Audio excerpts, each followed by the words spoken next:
America has been coming to terms with this week's horrific air crash between an American Airlines flight from Kansas and a Black Hawk military helicopter.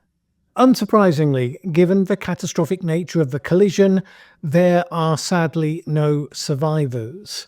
Speaking at a press conference after a minute's silence for the victims and their families, President Trump said that it was an hour of anguish for the nation, a dark night in the nation's history, and he expressed support and sympathy for the families and all of those who were mourning the victims.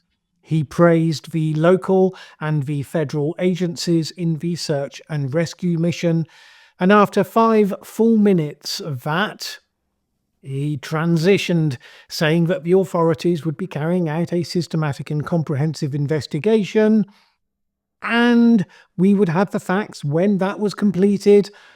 But in the meantime, he said, we will state certain opinions. And of course, that's where the fireworks begin.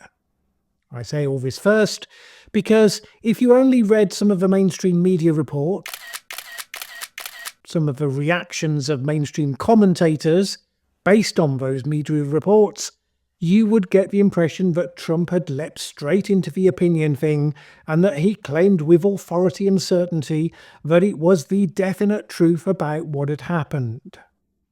We are now back in the world where you have to go to the original source just to double check exactly what President Trump said. And yes, opinionated things were said, but no claims were made as to the certainty in the factors affecting this disaster, and lots of the normal stuff that presidents are meant to say, albeit slightly mangled by Trump's very particular way of speaking that preceded it. It's easy to ignore the fact that the media had a choice here. They could have reported the president speaking for the nation, which is definitely what they would have done if it had been President Obama or President Biden, and they could have mentioned towards the end of the story that Trump had then gone on to complain about DEI policies and so on in the last few paragraphs if they felt that they needed to.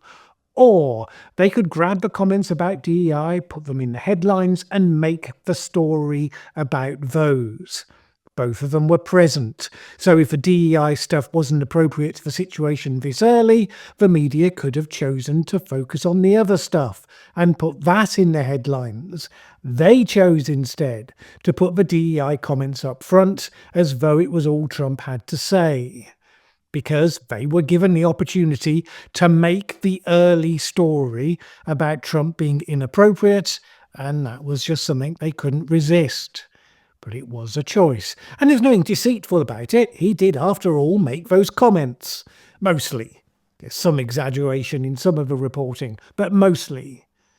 But if your argument is that it's disrespectful to the victims for there to be blame discussions while the bodies are still being fished out of the water, which I agree with, by the way, maybe you also shouldn't focus in on and intensify the blame discussions. Just a thought. Obviously, there was no such restraint on social media. So on the one hand, Trumpists were going hell for leather on the DEI hires were responsible for this line, for which there is, by the way, no evidence whatsoever at the point of shooting this video. This included, because of course it did, fake stories that a transgender pilot was in the Black Hawk helicopter, as well as the usual swivel-eyed claims that surely the helicopter deliberately flew into the plane because you look at the footage and, quote, something isn't right. No kidding, Sherlock. 2 aircraft collided in mid-air. What was it that tipped you off that something isn't right about that? The helicopter clearly flew deliberately at the plane. What would have looked different if it had been accidental? You think the pilot would have been, I don't know, hanging out the window taking selfies and then suddenly turned around and saw the plane was coming. Oh my God. On the other side, you had others piling onto Trump. For example, Democrat Representative Alexandria Ocasio-Cortez, who said that because Trump, quote, gutted the Aviation Safety Committee last week and fired the heads of the Transportation Security Administration and the Coast Guard, that meant the collision was his fault. All of this is as stupid and inappropriate as it sounds. There is no evidence at the time of shooting this video exactly what went wrong. There's a few circumstantial things, none of which point at DEI issues right now, and there is nothing that Trump did last week that would feed through into operational issues of this sort quickly enough for it to be happening this week. Jim Cardoso, former US Air Force colonel, told Al Jazeera, "All the processes to control air traffic in the DC area have been well established for a long time. The personnel involved in the accident would not have been affected by Trump's recent policy changes and executive orders." Finger pointing and blame game is the dumbest response to a national disaster. It is unfortunately amplified by the choices of the media to turn it into the principal story, which is their choice, and it is intensified and made more angry by the algorithmic excesses of social media, which is somebody's choice, but whose? While there will be lessons to be learned, being so dumb and self-obsessed straight after a tragedy probably won't be one of the ones that gets taken up, I'm betting. As of right now, we have a handful of relevant facts about what happened. First, in order for this tragedy to take place, more than one thing had to go wrong. The system is designed so that if there's a single human error, it would get picked up by someone else on the scene. There have been numerous near misses in recent years where there was a human error, it got picked up in time, disaster was averted. In this case, clearly, more than one thing went wrong. Second, the Black Hawk helicopter had a well-defined flight plan that would have kept it out of range. It was not on that flight plan. It was higher, at a higher altitude than it was supposed to be, and it was adrift of where it was supposed to be. We will find out why, hopefully. The pilots in the helicopter were experienced. It is currently unknown how that mistake came to be made. Thirdly, communication between the flights and the tower was suboptimal. It is thought that when the helicopter was asked if they had visual sight of a nearby plane, they said yes, they were mistaking a different plane for the one they were being asked about. That is clearly the result of insufficiently specific verbal communications between them and the control tower.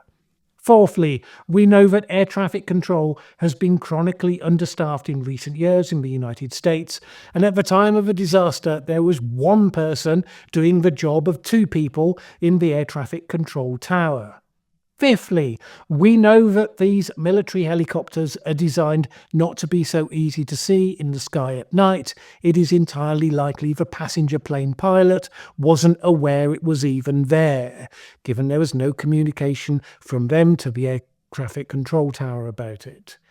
The most obvious causal chain would be that, for some reason yet to be discovered, the Black Hawk helicopter was off course, air traffic control was too stretched and understaffed, and someone who should have picked this up and sounded an urgent alert failed so to do.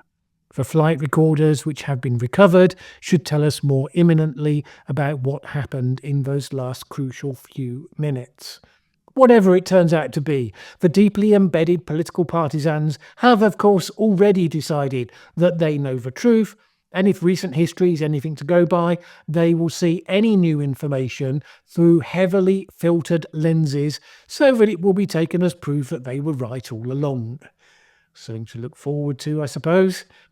In the meantime, there will be claim and counterclaim about the question Trump raised about DEI in the FAA, the Federal Aviation Authority, because there has been an ongoing lawsuit that has been working its way through the different court levels since the Obama era. A class action lawsuit headed by Andrew Brigida, who said that he had scored 100% in his training exam, but had then been hit when, under the Obama administration, the FAA replaced that skills-based testing regime with one that leaned heavily on a biographical questionnaire, which was intended to attract more diverse applicants, and Mr. Brigida claims that the new test failed him because, quote, he didn't fit the preferred ethnic profile.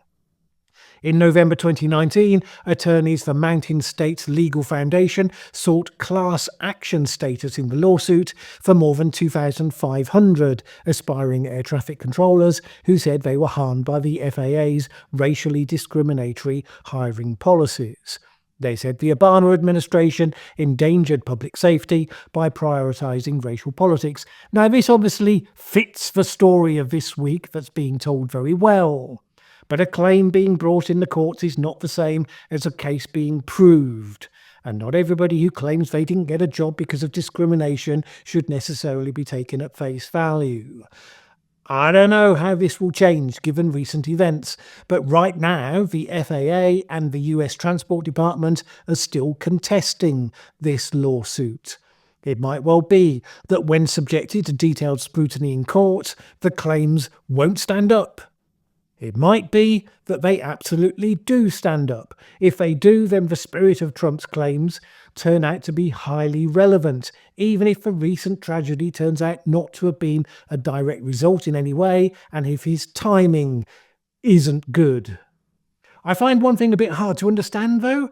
Right now, the workforce for air traffic controllers is chronically short of target.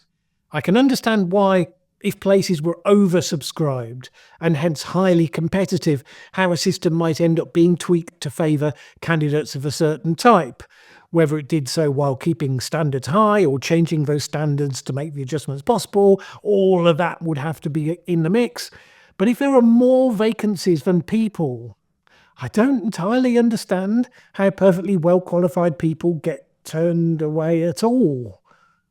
Now, look, just because I don't understand something that seems intuitively odd, of course, doesn't mean there isn't a perfectly simple explanation for it. I just haven't come across it yet, and it seems a weird fit for the facts. I very much hope that this case does go ahead. It seems to me that the facts need to come out one way or the other. In the meantime, I would not be so quick to jump onto an ideologically driven version of events in the way that, for instance, the UK's Telegraph did this week, basically drawing a straight line between the career outcomes of this one individual and this week's disaster. I would suggest that was unwise. The truth is that there's been coverage in recent years highlighting very clearly a growing strain on the air traffic control system. A New York Times investigation last year, for instance, highlighted the alarming increase in near misses, many of which were not being publicly reported. They said that insiders were telling them that the system was under increasing stress and that a major incident was just a matter of time. The incidents often occur at or near airports and are the result of human error. Mistakes by air traffic controllers, stretched thin by a nationwide staffing shortage, have been one major factor. They analysed a database of records and reported that in the previous 12-month period there had been around 300 near misses involving commercial airlines. At that point, almost all of the 313 air traffic facilities were below the staffing target set by the FAA. It meant that across the country, many controllers were having to work 6-day weeks and a schedule so exhausting that their performance is likely to be impaired. Air traffic controllers told the New York Times anonymously that they didn't think the FAA was doing enough, that they had voiced concerns through official channels and there simply hadn't been any action as a result. Why is staffing so low?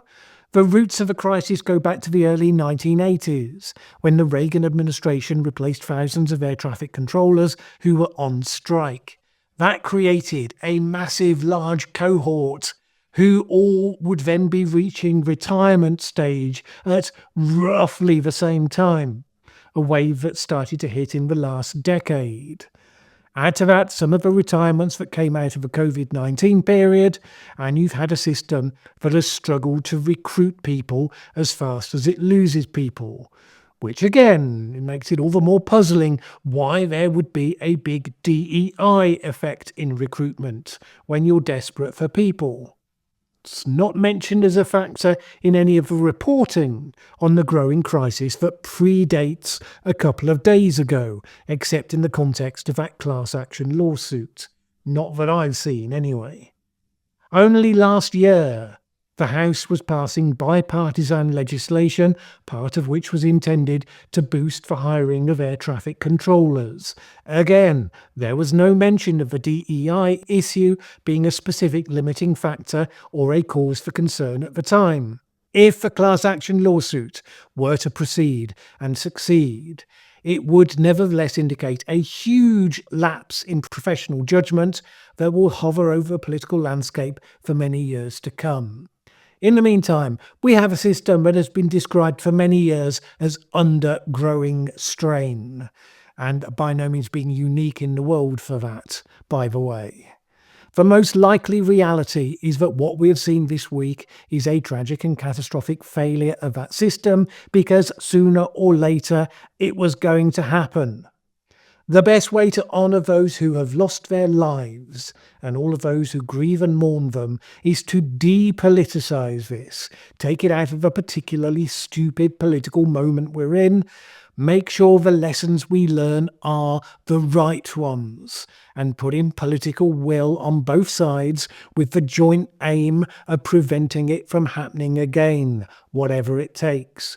We saw with the recent Israel-Gaza ceasefire, the two sides can collaborate when their objectives coincide. Surely, preventing further tragedies should be enough to qualify. So look, yes, this week we've had our finger-pointing blame game moment.